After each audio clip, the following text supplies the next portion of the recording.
Praise the lord.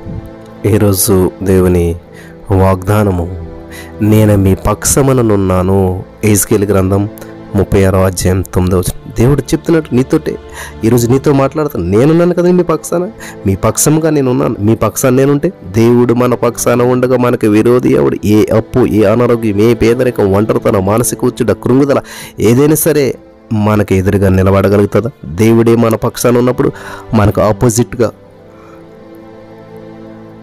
మనకు వ్యతిరేకంగా ఏదైనా నిలబడగలుగుతుందా?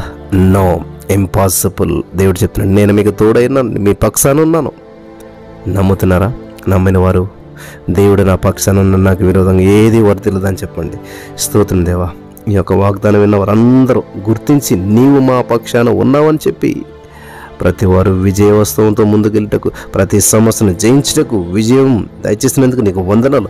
యేసు క్రీస్తు నామములో ప్రార్థించి నమ్మి పొందుకొని నమ్మ పరమ తండ్రి. ఆమేన్.